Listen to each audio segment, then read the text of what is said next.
என்னது இது?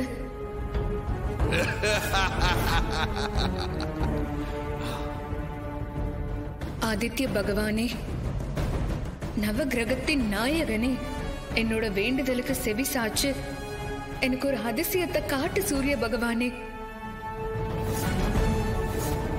உன்னோட ஒளி பட்டாதான் பூ உலகில எல்லாம் உயிர் பெறும். ஆனா இந்த அரண்மனையில உன்னோட ஒளி பட்டா இந்த அரக்கன் வெளியே வந்துருவான். முதல் முறையா உன்னோட ஒளி பட்டதால ராணியோட குடும்பம் மொத்தமும் அழிஞ்சிடும். அந்த அப்பாவிய காப்பாத்ததான் இத்தனை போராட்டம்.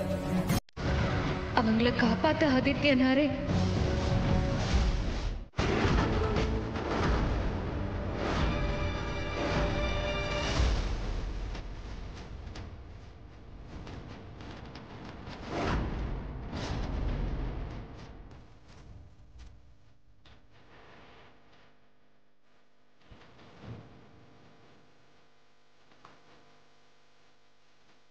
நன்றி சூரிய பகவானே, என்னோட வேண்டுதலை நீ நிறைவேற்றிட்ட.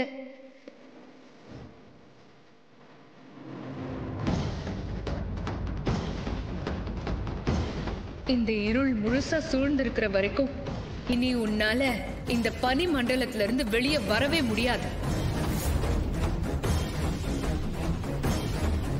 சம்யுக்தா, இந்த வேடனை பற்றி தெரிந்தும் நீ இப்படி பேசுகிறாய். ஆனால் இந்த வேடனுக்கு அழிவுங்கிறதே இல்ல. நான் வருவேன், திரும்ப வருவேன்.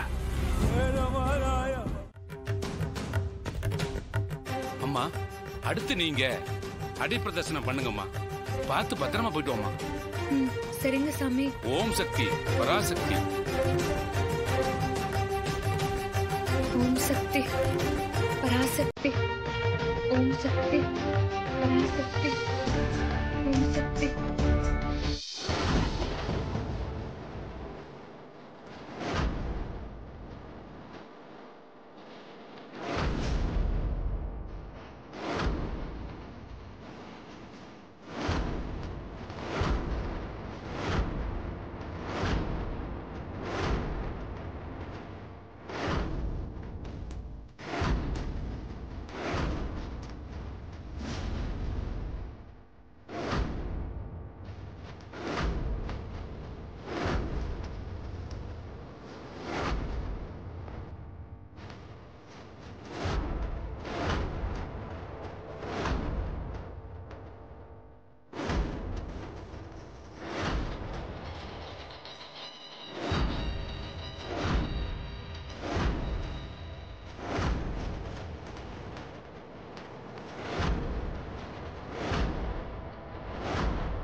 ஆதி, எல்லாரும் உள்ளதான் இருக்காங்க, வா போலாம்.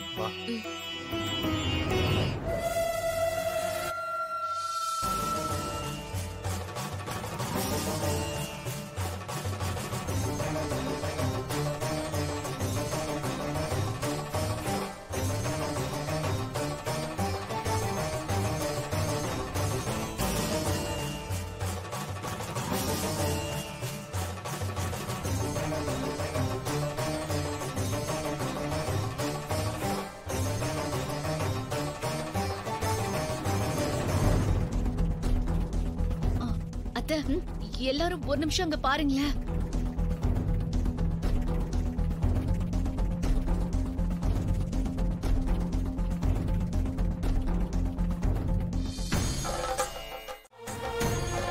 ஆதி, அங்க படுத்திருக்காருல அவர்தான் என் அண்ணன் சித்தார்த்.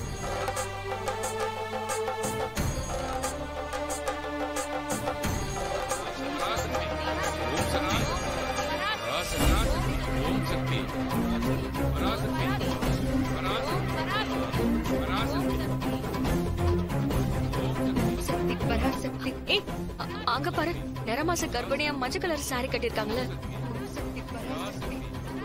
அவங்கதான் என் அண்ணி ராணி.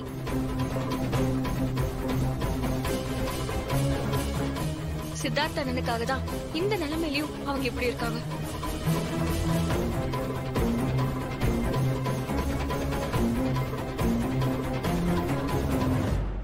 தர்ஷினி கூட வந்திருக்கானே, அந்த பையன் யாரு? மேபி அவளோட காலேஜ் ஃப்ரெண்டா இருக்கும்னு நினைக்கிறேன் அத்தை. என்னத்தம்மா நான் பேசுறேன்? அவ காலேஜ் முடிச்சு எத்தனை வருஷம் ஆகுது? இப்ப திடீர்னு எங்க இருந்து முளைச்சான் இந்த ஃப்ரெண்டு? ஐயோ சித்தப்பா, இருக்கலாம் தானே சொன்னேன்.